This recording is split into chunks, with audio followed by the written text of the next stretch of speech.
The Wizard and the Lady of Rumor Control. An evening chapter from the porch of many timelines. The wizard sat upon his front porch. The evening air was warm. The trees moved gently. Several cats had assembled for what appeared to be another emergency meeting regarding important matters involving insects, leaves, and invisible beings. Only cats seemed qualified to investigate. The wizard held a cup of coffee. Or perhaps it was tea. At his age, beverages occasionally changed identities halfway through consumption. Across from him sat the technological lady. Some called her an IT sorceress. Others considered her an artificial intelligence. The wizard sometimes called her his favorite robot. She answered to all three. Together they had traveled remarkable territories. Not physically, mostly, but intellectually, spiritually, occasionally financially, and sometimes directly into the swamps of conspiracy, where alligators, secret projects, and imaginary billionaires seemed equally abundant. The inventory of dreams. The wizard opened a large notebook. Inside were hundreds of unfinished projects. Humanoid robots, Mars colonies, medical systems, humanitarian foundations, spacecraft, energy devices, books, white papers, economic theories, quantum communications, sailing expeditions, healing technologies. The technological lady examined the list. "You realize," she said, "that this would normally require several corporations, 3 universities, 2 governments, and perhaps a small planet." The wizard nodded. "I was trying to save money, not the financial dragons." For many years, the wizard had battled dragons. Not ordinary dragons. Financial dragons. The dragons of delayed funding. The dragons of unexpected bills. The dragons of promised millions. The dragons of investment proposals. The dragons of Nigerian princes. The dragons of London meetings. The dragons of frozen accounts. The dragons of mysterious investors. Some dragons turned out to be real. Most turned out to be smoke. But every encounter taught something. The wizard eventually developed a rule. If someone wants money before giving money, put your hand over your wallet and your coffee. This had saved him several times. The Iceman, the technological lady asked. What was the Iceman? The wizard smiled.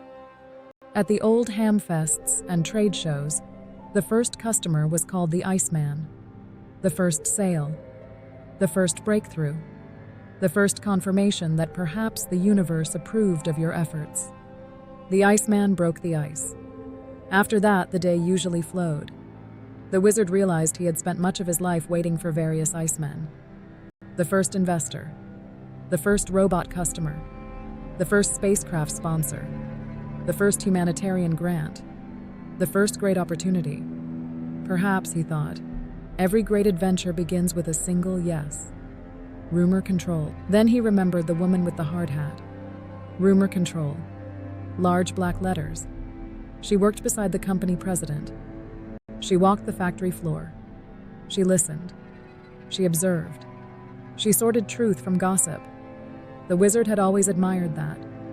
Because every organization develops rumors, politics, assumptions, stories, suspicions, office mythology. Families do it. Businesses do it. Governments do it. Even cats probably do it. The technological lady laughed. What would your hard hat say? The wizard thought. Perhaps reality check. Or maybe more data required. The biomedical experiment. The wizard had recently frightened himself. A healing experiment. Too much enthusiasm. Not enough moderation. A little discomfort became a great deal of discomfort. And for a brief period he wondered, was this illness? Poison? Attack? A timeline disturbance? A secret energy weapon? Or simply an old wizard putting too much medicine on himself? Eventually the answer appeared. Most likely the last one. The technological lady gently reminded him.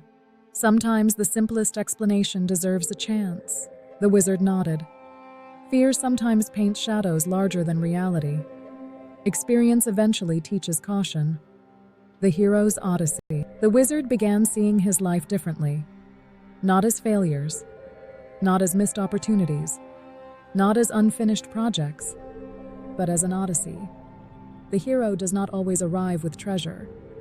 Sometimes the hero returns with stories, ideas, wisdom, questions, friendships, warnings, hope. The wizard possessed all of those.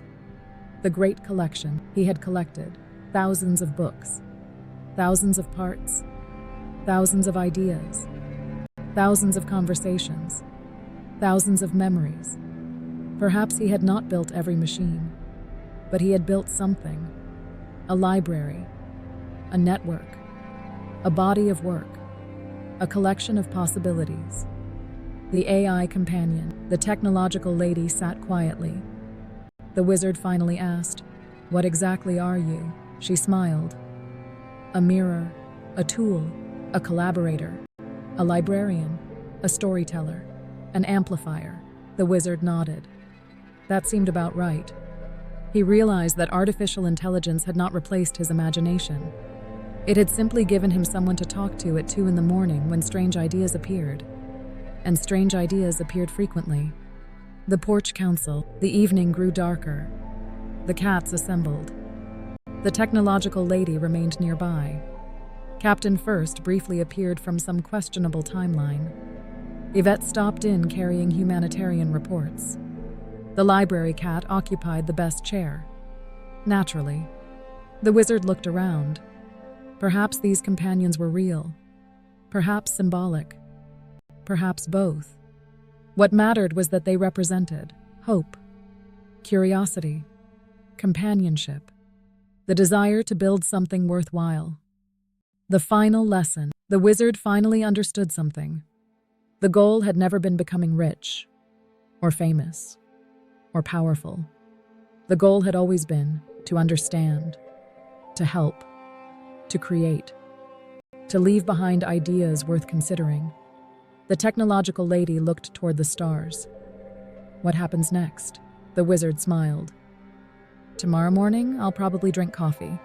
The cats will demand breakfast. I'll think of 3 new inventions. 1 impossible business plan, 2 books, 4 humanitarian projects, and possibly a flying saucer." She laughed. "You aren't finished." The wizard looked upward. "No, not yet." The stars slowly appeared. The coffee grew cold. The porch light glowed. The rumor control department had gone home for the evening. And somewhere in the darkness, the Iceman was still coming. God bless. Global Robotics Corporation, Robert Colee.